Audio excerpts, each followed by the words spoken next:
तो बहुत बहुत नमस्कार सब लोगों को। आप लोगों को मेरी आवाज आ रही है? ऑडियो वीडियो सब करेक्ट है बेटा? एक बार यस और नो बोल देंगे, फिर हम आगे बढ़ेंगे क्लास के लिए। ऑल ओके, वेरी गुड, बहुत अच्छे बहुत अच्छे बहुत अच्छे, ठीक, good good good.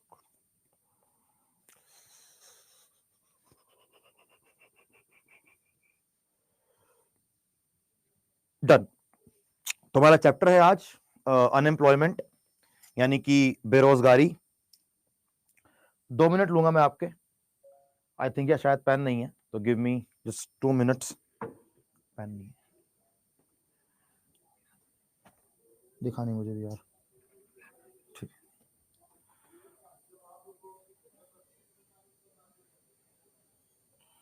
So let's start the class. ठीक है, तो देखो अगर मैं क्लियर करता हूं एक बात सीधी सीधी। हमारे एक बैच में ना कुछ क्लासेस रह गई थी, तो मैंने दोनों बैचेस को कंबाइन करा दिया था। ठीक है, तो कुछ टॉपिक ऐसे हैं जो कुछ बच्चों के हो चुके होंगे। जैसे लास्ट हमारा टॉपिक था इन्फ्लेशन का, कुछ लोग कह रहे थे हमारे हो चुके हैं। अनएम्प्लॉयमेंट अगर आपका हो चुका है तो आप क्लास छोड़ सकते हैं, नहीं तो रिवाइज कर सकते हैं। ठीक है, जैसे पॉवर्टी का टॉपिक होगा, पॉवर्टी का टॉपिक हो चुका होगा आपका, अब मैं दोबारा पढ़ाऊंगा इस बैच के अंदर, दोबारा पढ़ लो। मुद्दा सिर्फ मेरा इस समय यह था कि कोई चीज 2 बार पढ़ना बेटर है कि छोड़ने से बेटर रहेगा मेरे ख्याल से, कि हम कोई टॉपिक मिस कर दें उससे बेटर है कि हम चीजों को क्या करें, दोबारा पढ़ लें, डबल पढ़ लें। राइट, तो जिनका हो चुका है या तो पढ़ लो या छोड़ दो, लेकिन जिनका नहीं हुआ वो तो पढ़ेंगे ना बेटा। ठीक है, चलिए, तो इसी के साथ साथ अब अच्छा है तो इसमें दिक्कत थोड़ी है, कोई किसी को दिक्कत नहीं है इसमें। तो अनएम्प्लॉयमेंट यानी कि बेरोजगारी, क्या पढ़ना है इसमें हमें कि अनएम्प्लॉयमेंट क्या होती है, अनएम्प्लॉयमेंट के प्रकार क्या होते हैं, अनएम्प्लॉयमेंट को मेजर अनएम्प्लॉयमेंट को मेजर किसके द्वारा किया जाता है, और अनएम्प्लॉयमेंट के कारण क्या होते हैं। ठीक है, what is the meaning of unemployment? इसका मतलब होता है बेरोजगारी, इसका मतलब होता है बेरोजगारी। हमने कल एक चैप्टर में एक कर्व पढ़ा था, जो बेरोजगारी को लेकर एक कर्व आता है, इसको हम बोलते हैं फिलिप्स कर्व। एक होता है हमारा फिलिप्स कर्व, अगर आपको ये पता हो कि इसके अंदर क्या पढ़ना होता है, तो फिलिप्स कर्व हमारा कुछ इस प्रकार से बनता है, हमें पढ़ चुके हैं ऑलरेडी वैसे कल, और ये हमें सिखाता है कि इस तरफ इन्फ्लेशन, इस तरफ अनएम्प्लॉयमेंट, कि अगर देश में बेरोजगारी, अगर देश में महंगाई बढ़ रही है तो उससे अनएम्प्लॉयमेंट कम हो जाती है, इन्फ्लेशन के बढ़ने से अनएम्प्लॉयमेंट कम हो रही है। हमने पॉइंट कल पढ़ा था, राइट, कि अगर इन्फ्लेशन यहां पर है तो बेरोजगारी यहां है, अगर इन्फ्लेशन बढ़ गई तो बेरोजगारी कम हो गई, यानी कि इसके बढ़ने से बेरोजगारी कम हो रही है। क्यों होता है ये? इसका सिंपल लॉजिक ये है कि जब भारत में डिमांड बढ़ती है, डिमांड के बढ़ने से प्रोडक्ट का प्राइस बढ़ता है, डिमांड के बढ़ने से प्रोडक्ट का प्राइस बढ़ता है, यानी कि जब डिमांड बढ़ेगी तो डिमांड के बढ़ने से जो लेबर है या जो लोग काम करने वाले हैं उस लेबर की भी डिमांड बढ़ती है, लेबर की भी डिमांड बढ़ती है। अब जब ये लेबर की डिमांड बढ़ेगी तो ऑटोमेटिकली क्या होता है, भारत में या कहीं पर भी बेरोजगारी कम हो जाती है, कहीं पर भी बेरोजगारी डेफिनेटली बेटा क्या हो जाती है, कम हो जाती है। अब बेरोजगारी कम होगी तो बेरोजगारी कम होने से गरीबी भी कम हो जाएगी। ठीक है, गरीबी भी कम हो जाएगी, राइट। तो ये आपका एक फिलिप्स कर्व हमें समझाता है ये वाला पॉइंट। तो नेक्स्ट हम पढ़ेंगे कि अनएम्प्लॉयमेंट के कारण क्या होते हैं, उससे पहले मेरा आप लोगों से एक बहुत सिंपल सा क्वेश्चन है, मेरा आप लोगों से एक बहुत सिंपल सा क्वेश्चन है कि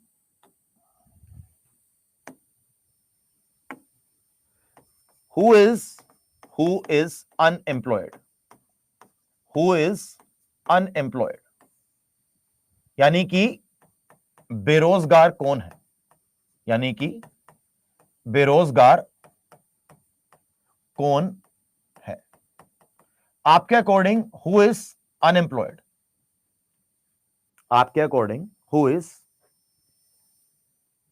सर आपने वेबलन और इंफीरियर नहीं पढ़ा है, डिमांड एंड सप्लाई का चैप्टर पढ़ाऊंगा, डिमांड एंड सप्लाई के चैप्टर में बताऊंगा, ठीक है?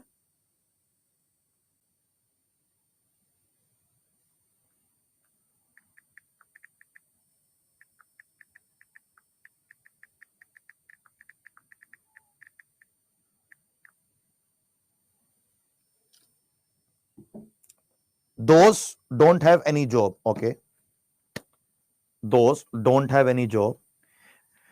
सर जो लोग बोलते हैं मोदी के गवर्नमेंट में इन्फ्लेशन बहुत ज्यादा हो गया है तो वो लोग इकोनॉमिक्स पढ़ने की जरूरत है ना, बिल्कुल करेक्ट। हमारे भारत में इकोनॉमिक डेवलपमेंट हो रहा है, हमारे भारत में इकोनॉमिक डेवलपमेंट हो रहा है। जैसे जैसे इकोनॉमिक डेवलपमेंट होगा इन्फ्लेशन अपने आप बढ़ेगी। इकोनॉमिक्स का एक बहुत सिंपल कॉन्सेप्ट है कि जैसे जैसे इकोनॉमिक डेवलपमेंट होगा वैसे वैसे इन्फ्लेशन बढ़ेगी। ये बहुत सिंपल सा लॉजिक है, राइट? ये बहुत सिंपल सा लॉजिक है। अब आता है क्वेश्चन कि हु इज अनएम्प्लॉयड। हमें सिखाया गया है आज तक कि जो नौकरी नहीं कर रहा वो बेरोजगार है। हमें सिखाया गया है आज तक कि जो, एक सेकंड, मैंने पेन का कलर इतना बढ़िया चुन लिया ना, मुझे नहीं दिख रहा।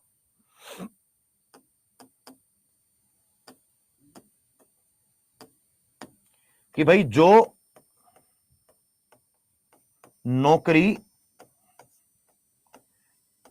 नहीं कर रहा वो बेरोजगार है, वो बेरोजगार है। इस स्टेटमेंट से कौन कौन एग्री करता है? इस स्टेटमेंट से कौन कौन एग्री करता है?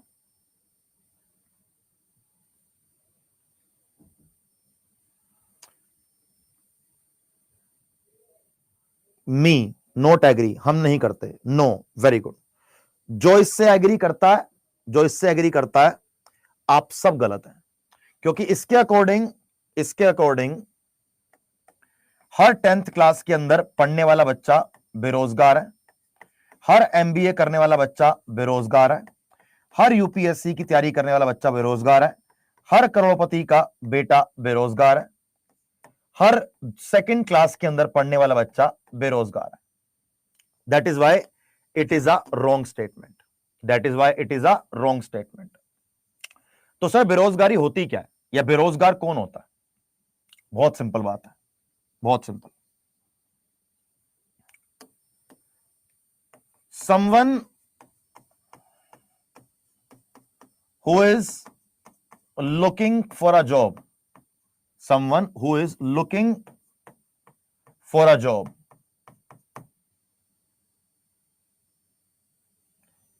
someone who is looking for a job and eligible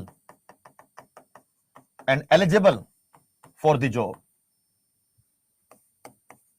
but he or she is not able to find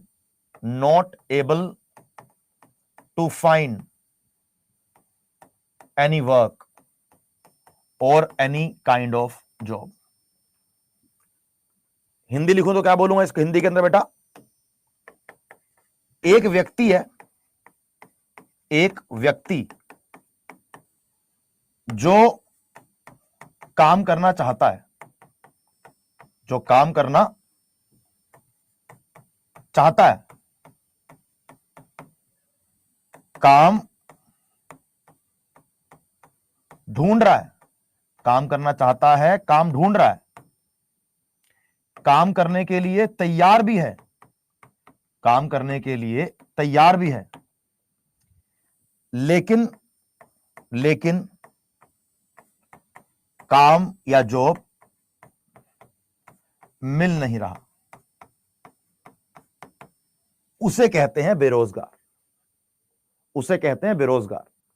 एक बच्चे ने लिखा है सिंपल क्वेश्चन कि जो एजुकेटेड है, क्या लिखा है कि जो एजुकेटेड है लेकिन लेकिन जॉब नहीं कर रहा, लेकिन जॉब नहीं कर रहा,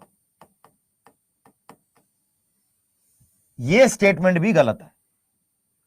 जो एजुकेटेड है लेकिन जॉब नहीं कर रहा, यह स्टेटमेंट भी गलत है। कैसे? अब मैंने मास्टर्स करी हुई है, मैंने मास्टर्स करी हुई है इकोनॉमिक्स के अंदर, ठीक है, और मानो कल मैं नौकरी छोड़ के बैठ जाता हूं, नहीं करना मुझे काम। किसी इंसान ने ग्रेजुएशन कर ली है, 12th कर ली है, किसी ने एमबीए कर लिया, उसको नौकरी करनी ही नहीं है, बैठा है घर आराम से, वो उसके किराए का पैसा आता हर महीने 5 लाख रुपए का, कहता नहीं करूंगा नौकरी, तो बेरोजगार है वो? नहीं। आप एजुकेटेड हैं या एजुकेटेड नहीं है, मुद्दा ये नहीं है। मुद्दा ये है कि if you are looking for a job, you are ready to work, but you are not able to find any work और any kind of job, then only and only you are unemployed. अगर आप नौकरी नहीं ढूंढ रहे हैं तो आप बेरोजगार नहीं है। एक लड़का यूपीएससी की तैयारी कर रहा है, एक लड़का यूपीएससी की तैयारी कर रहा है, एमबीए है, आईएम से एमबीए है, वो तो एजुकेटेड भी है, स्किल्ड भी है, सब कुछ है, लेकिन नौकरी ढूंढ ही नहीं रहा, लेकिन नौकरी ढूंढ ही नहीं रहा, तो उस केस में क्या होगा? उस केस में उसको बेरोजगार नहीं मानेंगे। तो आप में से जो जो बच्चा, आप में से जो जो बच्चा सरकारी नौकरी की तैयारी कर रहा है और नौकरी नहीं ढूंढ रहा और नौकरी नहीं सर्च कर रहा, तो आप में से वो लोग बेरोजगार नहीं है। एक टर्म होती है किसी देश के लिए, एक टर्म होती है किसी देश के लिए, टोटल वर्कफोर्स। आपने सुना होगा, एक टर्म होती है देश के लिए टोटल वर्कफोर्स। टोटल वर्कफोर्स में दो तरह के लोग आते हैं, एक जो जॉब कर रहे हैं, जो जॉब कर रहे हैं, या फिर जॉब की जगह बिजनेस कर रहे हैं, कोई काम कर रहे हैं, ठीक है। दूसरे जो जॉब सर्च कर रहे हैं, जो जॉब सर्च कर रहे हैं, यानी कि जो जॉब ढूंढ रहे हैं। दो तरह के लोगों को मिलाकर किसी देश की वर्कफोर्स तैयार होती है, ठीक है। तो भाई जो लोग जॉब ढूंढ ही नहीं रहे, अब इसमें ये क्या है?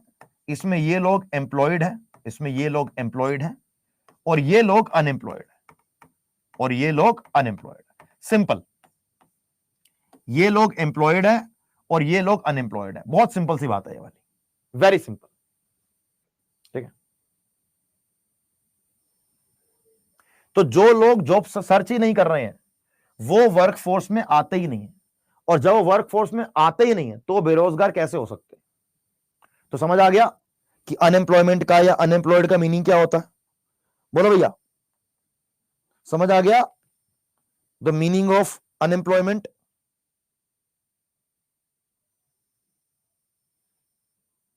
बोलिए बोलिए, यस और नो?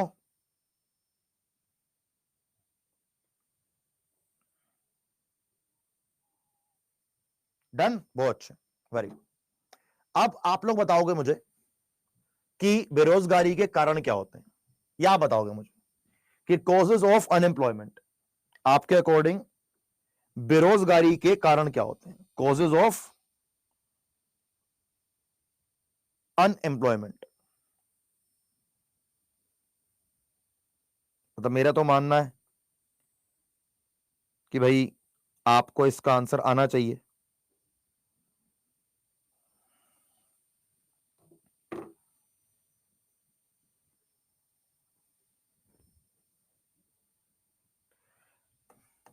पहली चीज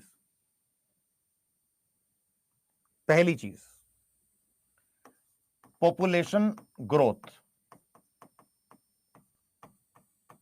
ग्रोथ भी कौन सी? अनकंट्रोल्ड, कि अनकंट्रोल्ड पॉपुलेशन ग्रोथ, पहला तो ये हो गया, ठीक है।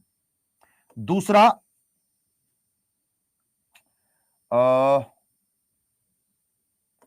लैक ऑफ एजुकेशन, या इसको ऐसे बोल लो कि लैक ऑफ स्किल्स, ठीक है सर। तीसरा बैड और इनइफेक्टिव गवर्नमेंट पॉलिसीज, ठीक है। ये चीज हो गई। क्या बोल रहा है कि अगर किसी देश में जनसंख्या बहुत तेजी से बढ़ रही है, अगर किसी देश में जनसंख्या बहुत तेजी से बढ़ रही है, तो उस देश में क्या होगा? जो अवेलेबल नौकरियां हैं वो हमेशा कम रह जाएंगी और नौकरी करने वाले ज्यादा होंगे। तो उस केस में क्या होगा? डेफिनेटली आपकी अनएम्प्लॉयमेंट इंक्रीज होगी, ठीक है। एक पॉइंट और अच्छा है इसके अंदर कि लेस इकोनॉमिक डेवलपमेंट, ठीक है। Lack of education, lack of skills, definitely very very important point. हमारे भारत में दिक्कत क्या है इस समय? हमारे भारत में नौकरी की तो कमी है या नहीं है, बात की बात है वो, लेकिन जो नौकरी में स्किल्स चाहिए उसकी बहुत कमी है, कि लोगों के पास काम करने की स्किल्स ही नहीं है। कि जो आपको स्कूल कॉलेज के अंदर पढ़ाया जा रहा है वो चीज जो आप इंटरव्यू देने जाओगे तो मैच ही नहीं कर रही है, ठीक है। फिर अगर आपकी गवर्नमेंट पॉलिसीज इनइफेक्टिव है, अगर आप बेरोजगारी पर, गरीबी पर फोकस ही नहीं कर रहे हो, अपने एजुकेशन को इंप्रूव करने का ट्राई नहीं कर रहे हो, लोगों में स्किल्स को इंप्रूव करने का ट्राई नहीं कर रहे हो, तो उस केस में क्या होगा? उस केस के अंदर खराब गवर्नमेंट पॉलिसी के द्वारा ऐसा हो जाता है। और लेस इकोनॉमिक डेवलपमेंट, अगर इकोनॉमिक डेवलपमेंट स्लो है, आर्थिक विकास अगर कम है, तो अगर आर्थिक विकास कम होगा तो अपने आप देश के अंदर बेरोजगारी बढ़ेगी, इन्वेस्टमेंट कम होगी तो बेरोजगारी कम होगी, बेरोजगारी बढ़ेगी, सिंपल सी बात है। तो ये कुछ गरीबी के कारण है या बेरोजगारी के कारण है, ठीक है। इसके बाद कुछ बेरोजगारी के टाइप्स होते हैं, जैसे structural unemployment, under employment, open unemployment, disguised unemployment, frictional unemployment, seasonal unemployment, technological unemployment और साइक्लिक अनएम्प्लॉयमेंट। 1 2 3 4 5 6 7 8 प्रकार की बेरोजगारी होती है। हम इसको एक एक करके पढ़ने का ट्राई करेंगे, ठीक है। आओ भैया, पहली हमारी स्ट्रक्चरल अनएम्प्लॉयमेंट, पहली हमारी स्ट्रक्चरल अनएम्प्लॉयमेंट, यानी कि संरचनात्मक बेरोजगारी।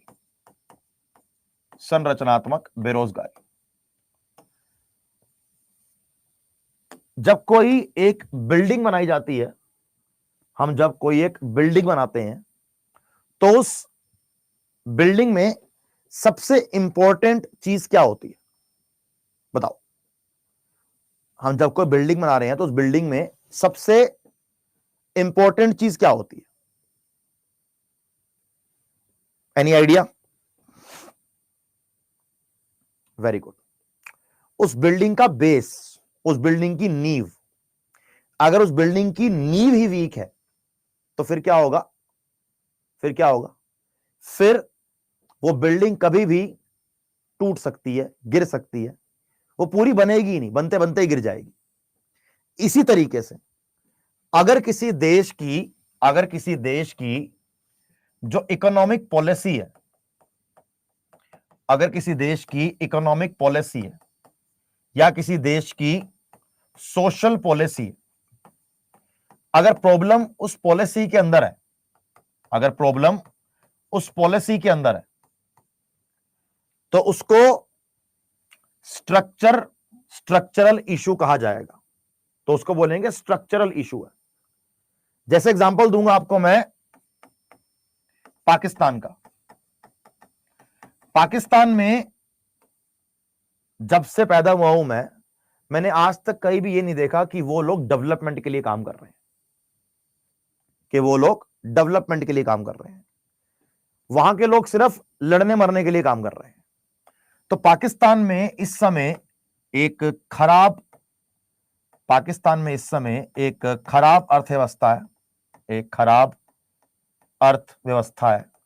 पाकिस्तान में इस समय एक खराब सरकार की पॉलिसीज हैं। तो उसकी वजह से जो पाकिस्तान का आम आदमी है, उसको पाकिस्तान के जो नागरिक हैं, जो पाकिस्तान के सिटीजन हैं, उन्हें अनएम्प्लॉयमेंट या उनको बेरोजगारी का सामना करना पड़ रहा है। उनको अनएम्प्लॉयमेंट या उनको बेरोजगारी का सामना करना पड़ रहा है। ठीक है। इस पूरे केस में गलती किसकी है? इस पूरे केस में गलती किसकी है? पाकिस्तान के नागरिकों की या पाकिस्तान के सरकार की? पाकिस्तान के नागरिकों की या पाकिस्तान के सरकार की? किसकी गलती बताओ मुझे एक बार आप। सर इसमें सीधी सीधी सर सरकार की गलती है। अब अगर सरकार की गलती है, अगर सरकार की गलती है, यानी कि स्ट्रक्चरल इशू है, यानी कि स्ट्रक्चरल इशू है, तो इस प्रकार की बेरोजगारी को संरचनात्मक बेरोजगारी कहा जाता है। संरचनात्मक या स्ट्रक्चरल अनएम्प्लॉयमेंट कहा जाता है। चलो, ज्यादा खुश होने की जरूरत नहीं है। मैं अभी आपसे इंडिया की बात भी करने वाला हूं। आपको लगे कि इंडिया में ऐसा कुछ नहीं होता, ऐसा कुछ नहीं है। आओ जरा बात करते हैं इंडिया के बारे में। इंडिया, जो बच्चे ग्रेजुएशन कर रहे हैं, चाहे वो दिल्ली से कर रहा है, मुंबई से कर रहा है, पंजाब से कर रहा है, यूपी से कर रहा है, बिहार से कर रहा है, राजस्थान, एमपी, छत्तीसगढ़, झारखंड, केरला, तमिलनाडु, आंध्र प्रदेश, कहीं से भी कर रहा है। ग्रेजुएशन करने के बाद जब वो एक बड़ी मल्टीनेशनल कंपनी में, एमएनसी कंपनी में, जो कंपनी बाहर से आई है, जैसे Google, Facebook, adobe, Amazon, Infosys चलो इंडिया की होगी, वो भी इन्फोसिस मान लो, इन्फोसिस, आईबीएम, एचसीएल, जब वो आएगा यहां पर इंटरव्यू देने के लिए, तो उसके पास सबसे ज्यादा जरूरी चीज क्या होनी चाहिए? उसके पास सबसे ज्यादा इंपॉर्टेंट चीज क्या होनी चाहिए? बताओ।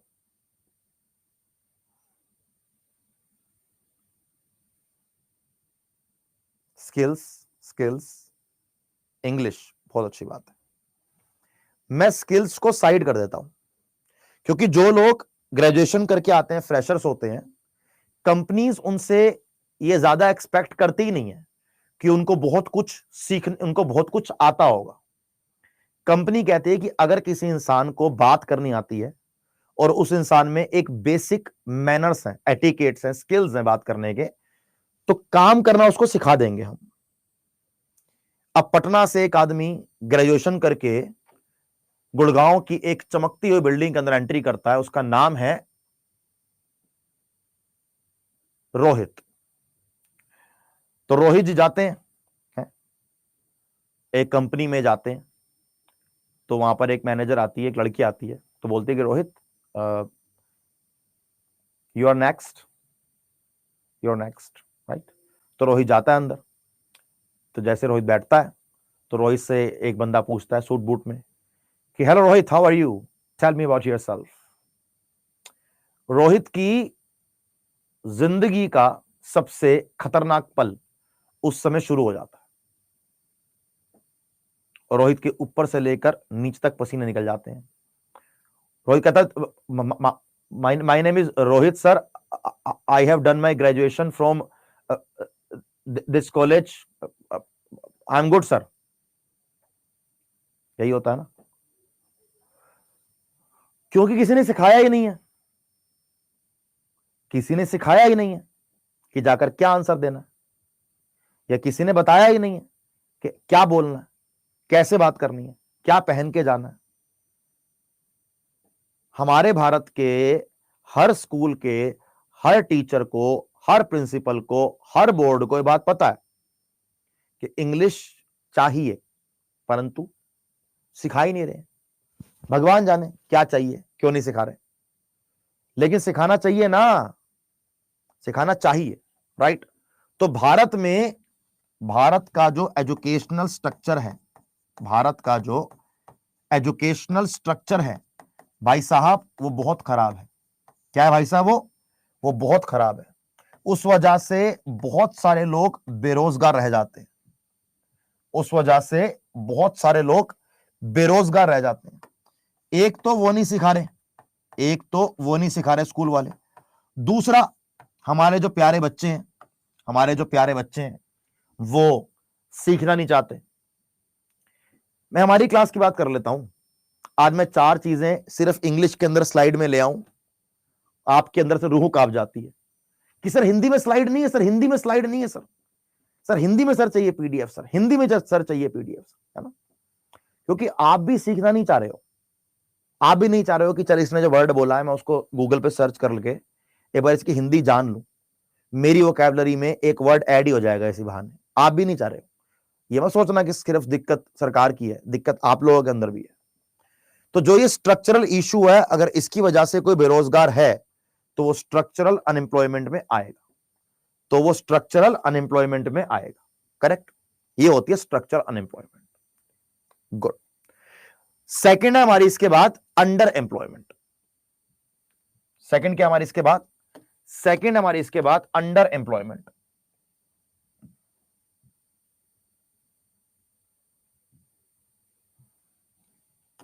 अंडर एम्प्लॉयमेंट के नाम से ही इसका आंसर निकल के आता है कि भाई अंडर एम्प्लॉयमेंट से हम लोग क्या समझते हैं। बाकी सारे अनएम्प्लॉयमेंट है, ये अंडर एम्प्लॉयमेंट है। सेकंड बहुत सिंपल है। मानो किसी ने एमबीए करी हुई है, मानो किसी ने एमबीए करी हुई है, तो एमबीए करके बंदा मैनेजर की नौकरी करता है, एमबीए करके बंदा मैनेजर की नौकरी करता है। अब मानो एमबीए करके बंदा क्लर्क की नौकरी कर रहा है, एमबीए करके बंदा मैनेजर नहीं बन पाया, एमबीए करके बंदा क्लर्क की नौकरी कर रहा है। कि आप बेरोजगार नहीं हो, आप बेरोजगार नहीं हो, लेकिन जो आपके एजुकेशन का स्तर है वो तो बहुत ज्यादा है, लेकिन आप उसके लेवल जो आप जॉब कर रहे हो वो जॉब बहुत छोटी है। मैं ये नहीं बोल रहा हूं, मैं ये नहीं बोल रहा हूं कि कोई काम छोटा है कोई काम बड़ा है। मैं ये बोल रहा हूं कि जो एमबीए करी थी, एमबीए क्लर्क बनने के लिए तो नहीं करी होगी ना, एमबीए क्लर्क बनने के लिए तो नहीं करी होगी, है ना। एमबीए करी होगी, कह रहा सर अगर इंटरव्यू गर्ल निकली तो मेरी हालत खराब हो जाएगी। ये भी सही बोल रहा है। अगर कोई इंटरव्यू देने जाए और सामने एक सुंदर सी लड़की बैठी हो, अच्छे से कपड़े पहन के, सूट बूट बढ़िया, तो अगर आपको बोल दे कि प्लीज सिट मिस्टर रोहित, भाई रोहित के बैठने बैठने में गिर जाए बड़ी बात नहीं है ना भैया। बंदा पहले ही, है ना भैया, बंदा पहले ही गिर जाएगा। तो ये क्या बोल रहा है कि भाई देखो, एजुकेशन अगर आपकी ज्यादा है और एजुकेशन के अकॉर्डिंग आपका जॉब का लेवल कम है, कि आपने एमबीए करी है, बनना था मैनेजर, बन के बैठे हो क्लर्क, क्यों? मार्केट में जॉब नहीं है, ऐसा मान लो। या जो आपको एमबीए में सिखाया गया है आपको स्किल्स मैच नहीं कर रहे हैं, तो आपको नीचे वाली जॉब करनी पड़ी है। आपने करी है मास्टर्स, आपने करी है मास्टर्स, और आप एसएससी एमटीएस एग्जाम के फॉर्म भर रहे हो कि एमटीएस का एग्जाम है 10th पास, और आप मास्टर्स करके एमटीएस का फॉर्म भर रहे हो। तो ये क्या है? इसे कहते हैं अंडर एम्प्लॉयमेंट, कि आप अंडर एम्प्लॉयमेंट में बेरोजगार नहीं होते हो, लेकिन आप जो काम कर रहे हो, आप जो काम कर रहे हो वहां पर आपके अच्छे से स्किल्स यूज नहीं हो रहे हैं, तो उसको अंडर एम्प्लॉयमेंट कहा जाता है। ठीक है, चलिए कोई बात नहीं। इसके बाद नेक्स्ट है हमारा ओपन अनएम्प्लॉयमेंट। नेक्स्ट है हमारा ओपन अनएम्प्लॉयमेंट। ओपन अनएम्प्लॉयमेंट की मैं आपसे एक बेसिक डेफिनेशन पढ़ूंगा और आपको फिर समझाने का ट्राई करूंगा। ठीक है, क्या कह रहा है ये कह रहा है कि when the labour live without any work and they don't find any work to do, they come under the category of open unemployment. इसे कहते हैं खुली बेरोजगारी। ओपन अनएम्प्लॉयमेंट और अनएम्प्लॉयमेंट की जो बेसिक डेफिनेशन है वो ऑलमोस्ट सेम है। ये कह रहा है कि भाई इंसान काम तो करना चाह रहा है लेकिन उसे काम मिल नहीं रहा, तो इस कैटेगरी में लोग ओपन अनएम्प्लॉयमेंट की कैटेगरी में आते हैं। यहां पर कैटेगरी को दो तरीके से डिवाइड किया गया। एक बोला गया एजुकेटेड अनएम्प्लॉयड, एक बोला गया एजुकेटेड अनएम्प्लॉयड, और एक बोला गया अनस्किल्ड लेबर। एजुकेटेड अनएम्प्लॉयड क्या होता है कि पढ़ाई करने के बाद भी, ग्रेजुएशन करने के बाद भी, एमबीए करने के बाद भी नौकरी नहीं मिल रही। क्या नहीं मिल रही? नौकरी नहीं मिल रही। लगे हुए हैं पागलों की तरह, ढूंढ रहे हैं, पागलों की तरह ढूंढ रहे हैं, पागलों की तरह काम कर रहे हैं, है ना, लेकिन नौकरी मिल ही नहीं रही। दूसरा एक अनस्किल्ड लेबर है, जो वो काम करते हैं इसके लिए कोई स्किल नहीं चाहिए। जैसे कि ईंटों को यहां से उठाकर ईंटों को वहां तक रखना है, बिल्डिंग बन रही है, सीमेंट को पीछे पकड़कर यहां से लेकर तीसरी मंजिल तक लेके जाना है, इसमें कोई स्किल नहीं है, इसमें कोई स्किल नहीं है। इसे कहते हैं अनस्किल्ड जॉब, इसे कहते हैं अनस्किल्ड वर्कर। अब अनस्किल्ड वर्कर भी जा रहा है कि भैया हम तुमको जो तुम हमको काम बोलोगे हम कर लेंगे। तुम कहोगे कि ईंटा उठा लो, हम ईंटा उठा लेंगे, लेकिन ईंटा उठाने का भी काम नहीं मिल रहा, लेकिन ईंटा उठाने का भी काम नहीं मिल रहा। उन्हें कहते हैं अनस्किल्ड लेबर अनएम्प्लॉयमेंट। कि एक तो शिक्षित बेरोजगार है, ये अपने आप का अलग रोना गा रहे हैं बेचारे, और दूसरा जो अकुशल श्रमिक है उनको भी काम करने का मौका नहीं मिल रहा। मेजरली यह है कि जो इंसान काम करना चाहता है, अगर उसे काम नहीं मिल रहा, वो काम करने के लिए तैयार भी है, जो सैलरी मिल रही है उसके लिए तैयार भी है, लेकिन काम मिल नहीं रहा, तो उसे कहते हैं ओपन अनएम्प्लॉयमेंट, उसे कहते हैं ओपन अनएम्प्लॉयमेंट। ठीक है भैया। इसके बाद नेक्स्ट है हमारा डिसगाइज्ड अनएम्प्लॉयमेंट। इसके बाद नेक्स्ट है हमारा डिसगाइज्ड अनएम्प्लॉयमेंट। डिसगाइज्ड अनएम्प्लॉयमेंट अपने आप में काफी अच्छा एक पॉइंट है। डिसगाइज्ड अनएम्प्लॉयमेंट, जिसे हिंदी के अंदर कहते हैं प्रच्छन्न बेरोजगारी, जिसको हिंदी के अंदर कहते हैं प्रच्छन्न बेरोजगारी। क्या कहते हैं बेटा? सर प्रच्छन्न बेरोजगारी कहते हैं।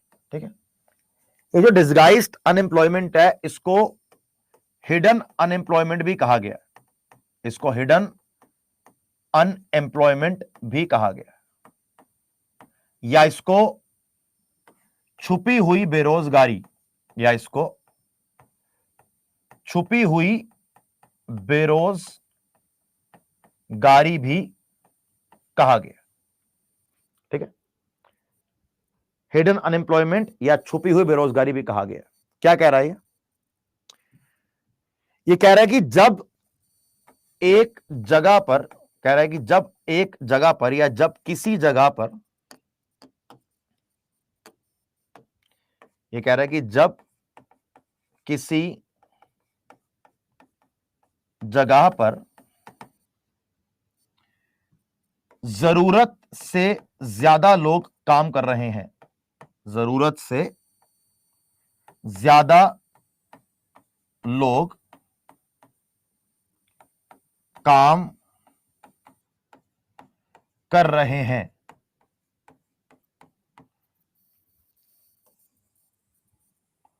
और ज्यादा लोगों के काम करने से टोटल आउटपुट में, ज्यादा लोगों के काम करने से टोटल आउटपुट में कोई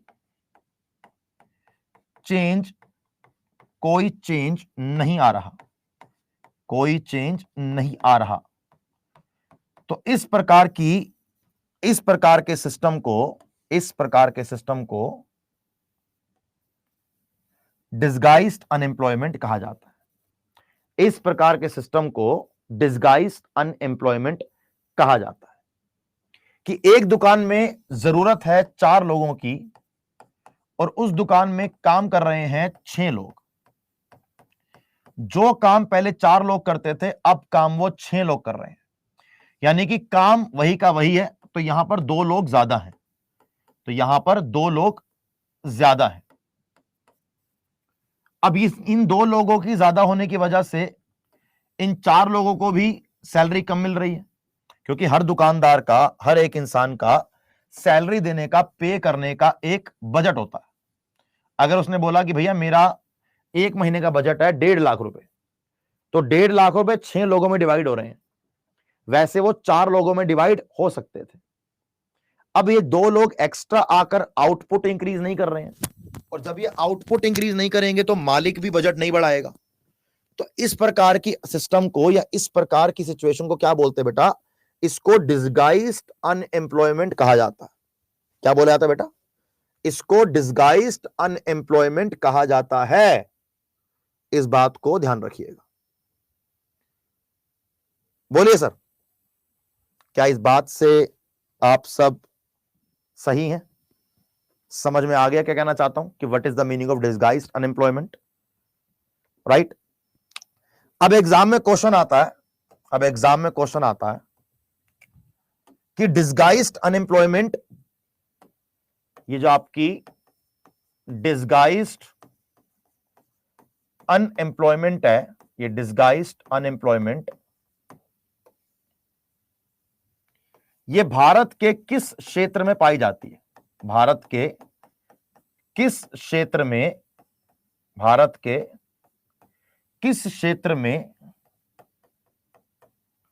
पाई जाती है? यह आपका अब ये वाला क्वेश्चन है। बोलिए, भारत के कृषि क्षेत्र में, भारत के एग्रीकल्चर या भारत के कृषि क्षेत्र में डिस्गाइज्ड अनएम्प्लॉयमेंट पाई जाती है। क्यों? भारत में जो कृषि का क्षेत्र है वो लगभग 48% लोगों को रोजगार प्रदान करता है। वो लगभग 48% लोगों को रोजगार प्रदान करता है। ठीक है। वहीं पर अगर देखा जाए कि भारत की जीडीपी में इसका सिर्फ 18% का योगदान है, तो बड़े बड़े इकोनॉमिस्ट से पूछा गया कि भाई अगर एग्रीकल्चर भारत की जीडीपी में 18% का योगदान दे रहा है, या अगर 48%, अगर भारत की इकोनॉमी के अंदर 48% लोगों को रोजगार दे रहा है, तो जीडीपी में इसका योगदान कितना होना चाहिए? किसी ने बोला 40, किसी ने बोला 45, किसी ने बोला 48, किसी ने बोला 42। कह रहे 40 से कम तो होना ही नहीं चाहिए। ठीक है, लेकिन है कितना? सिर्फ और सिर्फ 18%। यानी कि यहां पर जो 30% लोग हैं, वो 30% लोग एक्स्ट्रा काम कर रहे हैं, और इन 30% एक्स्ट्रा लोगों के काम करने की वजह से टोटल आउटपुट में कोई चेंज नहीं है। क्या बोल रहा हूं कि टोटल आउटपुट में, एग्रीकल्चर के टोटल आउटपुट में कोई भी चेंज नहीं है। और ऐसा क्यों हो रहा है? ऐसा इसलिए हो रहा है कि भाई देखो, ऐसा है कि जिन लोगों के पास कोई स्किल नहीं है, पढ़ाई लिखाई कर ली, कुछ सीख नहीं पाए, कुछ कर नहीं पाए, तो जाकर क्या बन गए? एग्रीकल्चर में काम करना चालू कर दिया। हमारे भारत में पहली बात तो यह है कि ये लोगों को पता ही नहीं है कि agriculture is not a loss making profession. अगर एग्रीकल्चर को ढंग से किया जाए तो एग्रीकल्चर एक प्रॉफिटेबल बिजनेस है। लेकिन लोगों को यह बात समझ ही नहीं आती। मैं ऐसे लोगों को जानता हूं जो महीनों के लाखों रुपए कमाते हैं एग्रीकल्चर से। एक ही जमीन से वो खेती भी करेंगे, दूध बेचेंगे, दही बेचेंगे, मतलब दबा कर पैसे कमाते हैं वो लोग। और आजकल तो बढ़िया बढ़िया टेक्निक भी आ चुकी है एग्रीकल्चर की, जैसे हाइड्रोपोनिक्स होता है आपका, है ना, तो उससे भी लोग बहुत ज्यादा पैसे कमा रहे हैं, राइट। तो हमारे भारत के एग्रीकल्चर में डिसगाइज्ड अनएम्प्लॉयमेंट पाई जाती है।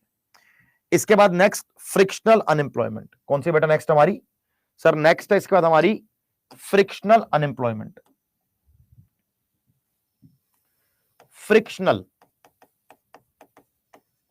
फ्रिक्शनल अनएम्प्लॉयमेंट को समझने का एक बहुत ही जबरदस्त तरीका यह है, फ्रिक्शनल अनएम्प्लॉयमेंट का मतलब होता है कुछ समय की बेरोजगारी। कौन सी भैया? कुछ समय की बेरोजगारी। सर क्या मतलब इस बात का? इस बात का मतलब मेरे भाई, मेरे लाला, यह है कि जैसे मानो कि एक लड़का है रोहित, मानो कि एक लड़का है रोहित, वो रोहित एक कंपनी है इंडिया में इंफोसिस, एक कंपनी है इंडिया में इंफोसिस, वहां पर काम करता था। रोहित गया मैनेजर के पास, रोहित ने बोला कि भैया ऐसा है कि मेरी सैलरी बढ़ाओ। रोहित गया अपने मैनेजर के पास, कह रहा कि ऐसा ऐसा मेरी सैलरी बढ़ाओ। उसके मैनेजर ने बोला कि भैया देखो सैलरी तो नहीं बढ़ेगी। तो रोहित ने कहा मैं नौकरी छोड़ रहा हूं। तो रोहित ने इंफोसिस से नौकरी छोड़ दी और रोहित 3 महीने तक रोहित नौकरी ढूंढ रहा है, 3 महीने तक नौकरी ढूंढ रहा है। और 3 महीने नौकरी ढूंढने के बाद रोहित को एक कंपनी है टीसीएस, एक कंपनी है टाटा की टीसीएस, वहां पर नौकरी मिल गई। यहां पर सैलरी थी 40,000 रुपए, वहां सैलरी मिली 60,000 रुपए। तो इसने ये नौकरी छोड़ दी, यानी कि 3 महीने इसने अपनी मर्जी से, 3 महीने इसने अपनी मर्जी से नौकरी छोड़ी है, ठीक है। फिर एक लड़की है जिसका नाम है सोनाली। सोनाली भी टीसीएस में जॉब करती थी, लेकिन सोनाली के मैनेजर को सोनाली का काम पसंद नहीं आ रहा था। बार बार काम में गलती निकलती थी, बार बार काम खराब होता था, है ना। तो सोनाली को उसके मैनेजर ने बुलाया और सोनाली को बोला कि सोनाली, हम तुम्हें नौकरी से निकाल रहे हैं, हम तुम्हें नौकरी से निकाल रहे हैं। सोनाली पहले घबराई, थोड़ा डरी। उसने बोला सर ऐसा मत कीजिए, मेरी ईएमआई चल रही है, मुझे घर पे पैसे देने होते हैं। लेकिन मैनेजर ने बात उसकी नहीं सुनी, सोनाली को नौकरी से निकाल दिया। सोनाली रोई, सोनाली परेशान हुई। लेकिन 4 महीने अलग अलग जगह पर इंटरव्यू देने के बाद, 4 जगह पर अलग अलग जगह पर इंटरव्यू देने के बाद सोनाली की नई नौकरी लग गई इंफोसिस में। सोनाली की नई नौकरी लग गई इंफोसिस में। टीसीएस में वो 30,000 रुपए कमाती थी, इंफोसिस में उसकी नौकरी लगी 40,000 रुपए की। 10,000 का फायदा ही हो गया। लेकिन जो ये 4 महीने बिना नौकरी के रही है, ये 4 महीने इसे कहेंगे फ्रिक्शनल अनएम्प्लॉयमेंट। इसको शॉर्ट टर्म अनएम्प्लॉयमेंट भी कहते हैं, इसको शॉर्ट टर्म अनएम्प्लॉयमेंट भी कहते हैं। अब ये जो वाला हमारा ये वाला एग्जांपल है, ये हमारा जो एग्जांपल है, यहां पर इसने मर्जी से नौकरी को छोड़ा, इसीलिए इसे बोलेंगे वॉलंटरी अनएम्प्लॉयमेंट। इसलिए इसको बोलेंगे वॉलंटरी अनएम्प्लॉयमेंट। क्या बोलेंगे बेटा इसको? इसे बोलेंगे वॉलंटरी अनएम्प्लॉयमेंट, कि स्वेच्छा से बेरोजगारी, इसे बोलेंगे स्वैच्छिक बेरोजगारी, अपनी मर्जी से नौकरी छोड़ी है, ठीक है। इस सिस्टम को क्या बोलेंगे सर जी? बेटा इस सिस्टम को बोलेंगे इनवॉलंटरी, इसको बोलेंगे इनवॉलंटरी अनएम्प्लॉयमेंट, अस्वेच्छा से बेरोजगारी, कि अस्वैच्छिक बेरोजगारी, ठीक। क्योंकि यहां पर इसने अपनी मर्जी से नौकरी नहीं छोड़ी, तो ये हो जाएगी आपकी बेटा अस्वैच्छिक बेरोजगारी। ये होता है आपका फ्रिक्शनल अनएम्प्लॉयमेंट का मतलब। बात समझ आई क्या कहना चाह रहा हूं? राइट, चलिए अब इसके बाद अगला एग्जांपल रहेगा हमारा सीजनल अनएम्प्लॉयमेंट का। सीजनल अनएम्प्लॉयमेंट बहुत सिंपल है यार। मानो एक लड़का है जो साल के 12 में से 8 महीने काम करता है और उसके पास 4 महीने काम नहीं है। जैसे कई लोग सिर्फ खरीफ और जैद की सीजन में एग्रीकल्चर करते हैं, राबी के सीजन में एग्रीकल्चर नहीं करते हैं, तो उनके पास 8 महीने खेती होती है, 4 महीने खेती नहीं होती है। इसका मतलब यह नहीं है कि वो 4 महीने गरीब है, इसका मतलब यह नहीं है। इसका मतलब यह है कि साल के 12 महीने में से कुछ समय उनके पास काम नहीं है। तो जब काम नहीं है तो भाई काम नहीं है, सीधी सी बात है। तो उसे कहते हैं सीजनल अनएम्प्लॉयमेंट। मिठाई की दुकान है, 8 महीने दबाकर मिठाई बिक रही है, 4 महीने मिठाई बिक रही है, घाटे पर चल रहा है मामला, सैलरी जेब से जा रही है। तो इसका मतलब ये नहीं कि मिठाई वाला गरीब हो गया, इसका मतलब यह है कि वो मौसमी बेरोजगारी कर रहे हैं, यानी कि वो मौसमी बेरोजगारी देखने को मिल रही है। ठीक है, कि एक साल में कुछ समय काम नहीं है, बाकी समय काम है। सीजनल अनएम्प्लॉयमेंट यहां पर लिखा भी हुआ है, पढ़ लीजिएगा इसको। इसके बाद हमारी आती है टेक्नोलॉजिकल अनएम्प्लॉयमेंट। टेक्नोलॉजिकल अनएम्प्लॉयमेंट क्या हो रहा है दुनिया भर में? टेक्नोलॉजी के बढ़ने से आपकी मेरी जिंदगी, है ना भैया, टेक्नोलॉजी के बढ़ने से आपकी मेरी जिंदगी आसान तो हो रही है, लेकिन टेक्नोलॉजी के बढ़ने से कुछ लोगों की नौकरी भी जा रही है। जैसे आज से पहले हमारे आमने सामने की बात है, हम जब बैंक जाया करते थे तो बैंक में नोटों को गिनने के लिए एक कैशियर हुआ करता था, राइट। अब बैंक जाओगे ना आपको बैंक में कैशियर देखने को मिलेगा ही नहीं। अब तो जिस मशीन से पैसे निकालते थे उसी मशीन से पैसों को जमा भी कर सकते हैं। जिस मशीन से पैसे निकाल रहे थे उस मशीन से पैसों को जमा भी कर सकते हैं आप। तो अब तो ये सिस्टम भी आ गया है ना, आर्टिफिशियल इंटेलिजेंस। तो कैशियर की जॉब चली गई है। अब बड़ी बड़ी दुकानों पर क्या होता है, जैसे अभी एक दुकान है मैकडोनल्ड्स, वहां बर्गर मिलते हैं। एक दुकान होता है मैकडोनल्ड्स, वहां बर्गर मिलते हैं। अब क्या हो गया दुकानों पर, अब जाओ मैकडी में एंटर करो तो एंटर करते ही ना वहां पर कोई खड़ा नहीं है, ऐसा एक बड़ा सा कंप्यूटर लगा दिया। आप कंप्यूटर पर आपको क्या क्या चाहिए सेलेक्ट करो, वहीं पर अपना यूपीआई से पे करो और लिखा हुआ आएगा कि 25 मिनट के बाद इस काउंटर पे आकर अपना बिल ऑर्डर ले जाना। सिर्फ एक लड़का आएगा, आपका ऑर्डर रखेगा, कहेगा सर योर ऑर्डर। जहां पर पहले मैकडी में 30-30 लोग काम किया करते थे, अब मैकडी में सिर्फ 5 लोग काम कर रहे हैं। तो 25 लोगों की नौकरी चलेगी ना टेक्नोलॉजी के आने से। तो अगर टेक्नोलॉजी के आने से बेरोजगारी बढ़ रही है, अगर टेक्नोलॉजी के आने से बेरोजगारी बढ़ रही है तो उसको टेक्नोलॉजिकल अनएम्प्लॉयमेंट कहते हैं। उसको टेक्नोलॉजिकल अनएम्प्लॉयमेंट कहते हैं। ठीक है, राइट। इसके बाद आती है हमारी एक साइक्लिक अनएम्प्लॉयमेंट। साइक्लिक अनएम्प्लॉयमेंट देखो, ये साइक्लिक अनएम्प्लॉयमेंट सीजनल से बिल्कुल अलग है। तो इसको सीजनल से बिल्कुल भी आपने कंपेयर नहीं करना बेटा। एक ना इकोनॉमिक साइकिल होती है, एक ना इकोनॉमिक साइकिल होती है। इकोनॉमिक साइकिल में क्या होता है, ऐसे मानो कि ये पूरे किसी देश की डब्बे के अंदर इकोनॉमी है, ये एक एवरेज इकोनॉमिक लेवल है। तो कभी इकोनॉमी बूम करेगी, कभी इकोनॉमी गिरेगी, कभी इकोनॉमी बूम करेगी, कभी इकोनॉमी गिरेगी। यानी कभी इकोनॉमी के अंदर बूम आएगा, कभी इकोनॉमी बढ़ रही है, कभी इकोनॉमी के अंदर रिसेशन आएगा, कभी इकोनॉमी गिर रही है। बहुत सिंपल सा पॉइंट है बेटा कि जब इकोनॉमी के अंदर बूम है, जब इकोनॉमी बढ़ रही है, तो उस समय इकोनॉमी के अंदर बढ़ने से बेरोजगारी का